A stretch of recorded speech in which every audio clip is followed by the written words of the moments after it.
Қазір YouTube'да бір нәрсе қатты көбейді. И музыка, и ковер, и ән, оңай ақша. Бірақ көп адам өте қауіпті нәрсені түсінбей жүр. Сен и музыкамен ақша табамын деп, ертең үлкен проблемаға кіріп кетуің мүмкін. Тіпті кейбір жағдайларда сотқа дейін бару мүмкін. Бұл жай ғана каналым жабылды деген мәселе емес. Бұл жерде ақша мәселесі бар. Тіпті үлкен компенсация мәселесі болуы мүмкін. Сол үшін бұл видеоны өте мұқият қара.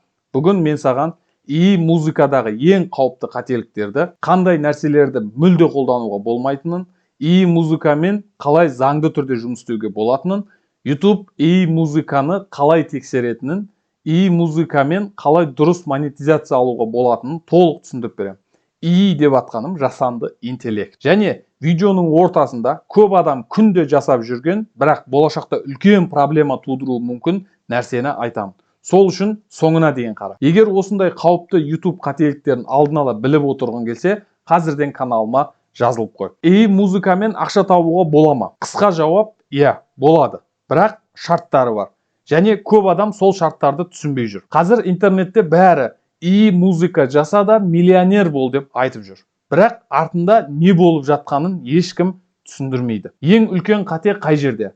Мына жерде. Көп адам идің музыка жасайтын сайтына кіріп, бір әншінің дауысын клондап жасайды, танымал әншінің сөзін алады, иға салады, YouTube'қа жүктейді. Сосын ойлайды, сайт рұқсат берді ғой, міне, проблема осы жерде басталады. Жасанды интеллект сайттар не дейді? Қазір ең маңызды нәрсеге келдік. Жасанды интеллект музыка платформалардың көбінде бір нәрсе жазылып тұрады сайтқа кірген кезде. Бірақ оны көп адам оқымайды. Бірақ ол өте маңызды. Ол негізі былай дейді. Текстті мәтінді оқып шықсаңыз, ішінде ережесін оқып шықсаңыз, ішінде кішігірім нәрсе бар. Сен жүктеген контентке толық жауапкершілік өзіңде. Яғни ертең авторский право, яғни ол заттың егесі, мысалы музыканың егесі, әннің егесі, дауыстың егесі саған проблема жасайтын болса, AI сайт, жаңағы сайтың саған жауап бермейді. Бұл неге өте қауіпті? Мысал айтайын, сен танымал бір әншінің дауысын алдың, оның стилінде ән жасаттың,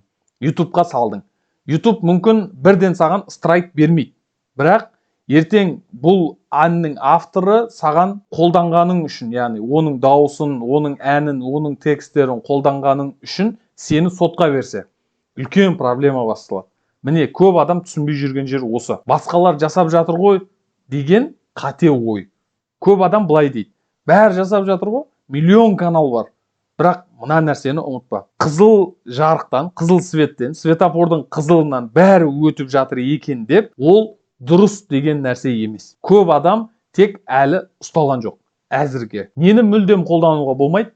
Қазір мұқият тыңда. Мыналарды мүлдем қолданба. Әншінің дауыс клонын, дайын әннің сөзін, дайын музыканы, дайын биттарды, яғни битс деп айтады ғой, сондай нәрселерді. Және артқы фондағы музыкаларды, танымал әндердің вайптарын көшіру. Тіпті бір кішкентай музыкалық элементтің өзі проблема болуы мүмкін. Жасанды интеллект бәрін анықтай ала ма? Анықтай алады. Қазір жасанды интеллект музыка құралдарының көбінде сандық саусақ іздері бар, яғни digital fingerprint, audio signature, яғни аудионың қолы бар ішінде. Оның барлығын жасанды интеллект бірден таниды. Яғни ондай технологиялар уже жоғары деңгейде. Яғни сен не қолданғаныңды анықтау мүмкіндігі өте жоғары. Ең қорқыныштысы не?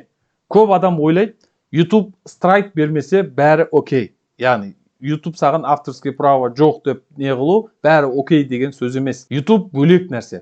Ал copyright owner бөлек нәрсе. Яғни авторлық құқық бөлек нәрсе. Осыны түсіну керек. Кейбір ютуберлер неге қауіпті кеңес береді? Бұл жерде мен тікелей айтамын. Кей адамдар мынаны жаса, иімен көшір, миллион табасың деп айтады. Бірақ артын не болатынын айтпайды.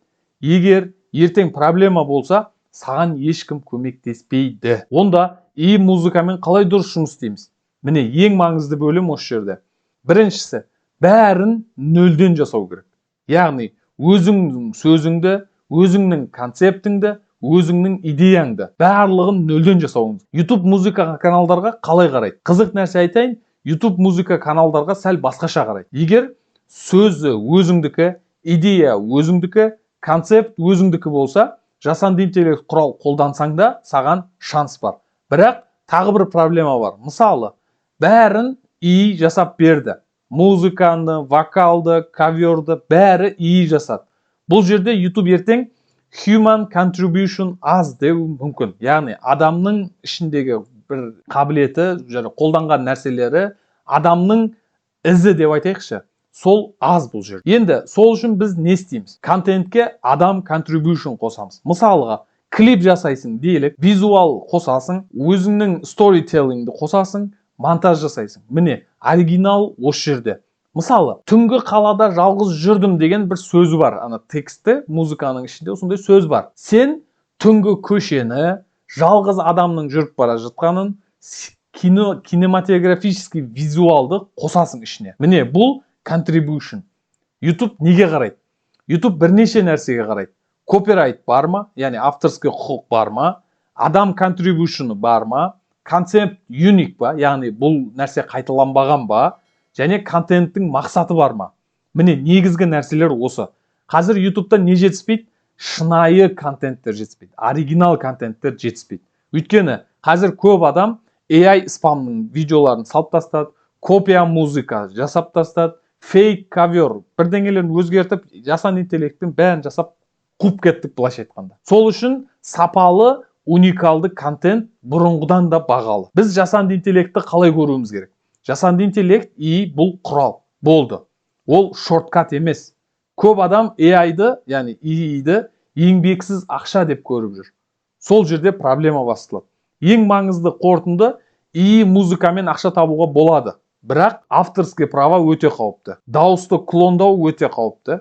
Дайын әндерге жақындамау керек. Ең дұрысы бәрін нөлден жаса, өз идеяңды қос, адамның contribution'ын қос. Қорытынды. ИИ музыка болашақ, бірақ оны дұрыс қолданбасаң үлкен проблема болуы мүмкін. Сол үшін көшірме жасама, танымал әншілердің дауысын қолданба, дайын әндерді ремейк жасама. Ең маңыздысы өзіңнің стиліңді құру. Егер видео пайдалы болса лайк бас, комментарийға міндетті түрде жазып кет. Сен ИИ музыка канал ашып көрер медің? Және міндетті түрде каналға жазылып қой, өйткені келесі видеода бұдан да қызықты видеоларды толық көрсетемін сіздерге.